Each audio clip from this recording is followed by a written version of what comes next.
All right, so we're going deep on the Tech Writer's Toolkit today. Ooh, interesting. Yeah, and we're basing it all on an article by this senior technical writer, Curt Robbins. Okay. And this guy's not just some blogger or something. He's worked with, like, FedEx Microsoft. Wow. Yeah, even Northrop Grumman, PNC Bank, USAA, Wells Fargo. I mean, Those are some big names. yeah, serious companies. So we know he takes this stuff seriously. Right. Makes sense. And the cool thing is, even if you're not, like, writing manuals for a living, a lot of what Robbins recommends is just good practice. Totally. It's about productivity comfort, just making your work life better overall. Exactly. All right, so first up, something Robbins is clearly passionate about: data backup. Ah, He's like hardcore about it. It says you got to do cloud storage, A&D external drives. it's like double whammy, huh? Yeah, so is that overkill or is he onto something? I mean, think about it. Cloud storage is awesome, right? Okay. Access from anywhere, easy collaboration. Oh, for sure. But what if the internet's down or the service has an outage? That's where the external drive saves you. Oh, like a backup for your backup? It's exactly peace of mind. And we've all felt that panic of losing files. Oh, yeah, the worst. And Robbins has seen firsthand how bad it can be, especially in like a corporate setting. Okay, so backup crucial. Got it. Moving on, scanners. Scanners. No, right? At first I thought, who even uses those anymore? But then I realized it's not just about old documents. Right. It's receipts, expense reports, even like quick notes you jot down. And if it's portable, then it's game-changing. Totally. No more lugging a big flatbed around. What other ways are people using them? Good question. Oh, I've seen folks using them for online teaching presentations, even personal note-taking. Oh, that's smart. It's about adding that visual element. And signing documents digitally, too. That's huge. Definitely. It's all about clear communication, right? Adding that visual layer. Couldn't agree more. Speaking of clarity, dual monitors, Robbins recommends 27-inch 4K screens. Nice. I'll admit, I thought 4K was overkill. But then I tried it, and wow. It's a whole different world. Yeah, 4K is so much sharper, and it's better for your eyes, especially if you're staring at a screen all day. Absolutely. And think about how much you can get done with two screens. No more alt-tabbing between windows. Streamlines everything. For real. And 4K monitors are getting so affordable.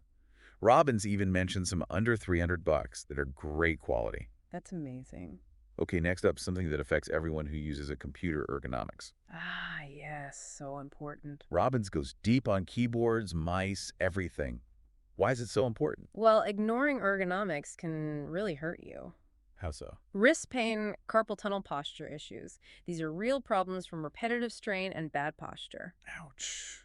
Yeah, Robbins has dealt with this himself, so he's all about prevention. And he gives actual solutions like vertical mice, trackball mice, split keyboards. Things you can use right now to feel better. Yeah, love that.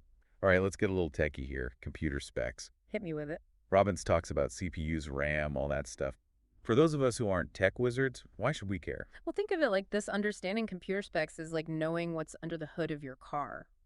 I can see that. You don't have to be a mechanic, but you need to know the basics to make good choices. Right, so we're not getting ripped off or ending up with a computer that can't handle what we need it to. Exactly. We live in a world with AI tools that need a lot of power. If your computer can't keep up, you'll be frustrated. Okay, so how do we make sense of all these specs? Like, what does it mean to have a good CPU or enough RAM? So think of RAM like your computer's short-term memory. Okay, More RAM means it can juggle more tasks at once without slowing down. makes sense. And the CPU is like the brain. The faster it is, the quicker it can process stuff. Got it. Yeah. So even if we're not building supercomputers, we need to understand these basics to make good choices and not have to upgrade every year. Exactly. And it can save you money in the long run. True. Right. Noise-canceling headphones. Ooh, a classic. I know, right? Everyone loves them. But what's the appeal beyond just blocking out noisy coworkers? It's about creating focus and calm, even in chaos. Oh, I like that. Whether it's a loud office or just the chatter in your own head, noise-canceling headphones can be a game changer. Like a personal sanctuary. Exactly. A way to tune out distractions and get into that flow state. Helps protect your mental energy and avoid burnout. So much more than just blocking out sound. Right. It's a whole mindset shift.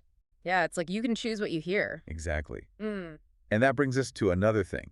Robbins recommends for focus and comfort: standing desks. Standing desks. I know, I was skeptical too. Thought it was just a fad. But there's actually research on this now. It can improve circulation, reduce back pain, even boost energy. Makes sense. Sitting all day isn't natural. Right. Our bodies are meant to move. Exactly. And Robbins gets that. He knows not everyone's ready for a full standing desk, Yeah, he suggests those desk like converters. training wheels for your desk. Exactly. Ease into it. And even standing for part of the day helps. Oh, definitely. But can it really improve mental clarity and productivity? I think so. When you're standing, you're more alert, more engaged, Right. and you move around more, which can help clear your head. Like shaking off the mental cobweb. Exactly. And when you're energized and focused, you work better. True. True. Yeah. Now, what I like is Robbins doesn't just tell you to buy this or that. Right, he's not just pushing products. He talks about choosing what fits your workflow, your style. Yeah, it's not one size fits all. If you travel a lot, you need a light laptop. If you're at a home office, a powerful desktop might be better. So many options. And that's where Robbins' experience helps. He's done the research, highlights what to consider, gives recommendations. Like having a tech consultant in your pocket. Exactly. So we've talked about backup scanners, tablets, dual monitors, ergonomics, standing desks. A lot of ground covered. Clearly, Robbins has thought this through. How to create a great workspace for tech writers. But it's relevant for anyone on a computer a lot. Writers, designers, programmers, anyone who wants to be comfortable and productive. These tips can make a big difference. It's not just about tech writing. It's about an environment that supports you, helps you do your best. Totally. But before we wrap up, one thing, Robbins doesn't talk about much software. Ah, yes, the digital toolkit. Exactly. Even with great hardware, you need the right software to really shine. And there's so much software out there, it's changing constantly. Like navigating a jungle. But that's what makes it exciting. Always something new to learn. And the right software can completely change how you work. So much to explore there. All right, we've gone deep on Curt Robbins' Tech Writer's Toolkit. He's worked with some huge companies, FedEx, Microsoft, Northrop Grumman, Big names. and we've seen how his advice can help not just tech writers, but anyone who wants a better workspace. It's about choosing the right tools to be creative, productive, and ultimately happy with your work. Exactly. Ugh. Keep thinking about this stuff. How can you improve your workspace to do your best work? It's worth it. Yeah, it really makes you think how much your workspace affects you. Like not just your work, but how you feel. It's true. We don't always think about it, but it's like our second home almost. Right. And it's not just about looking nice either. It's got to Yeah. function well. Exactly. Robbins is all about being intentional, like making choices that work for you. There's no one right way. And one thing that stood out to me, he really emphasizes quality. Like, don't skimp on the essentials, even if it costs more upfront. There's a reason for that. Investing in good stuff like a monitor, a processor, RAM, it seems like a splurge, but it can save you money later. How so? Well, think about a computer that's always slow or crashing.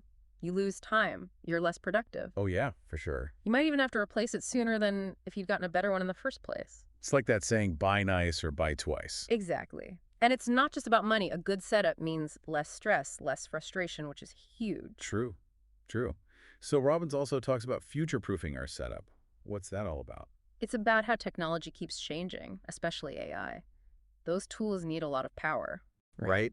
So if we want to keep up, our hardware has to keep up too. So thinking ahead, basically. Exactly, thinking long-term. I like it.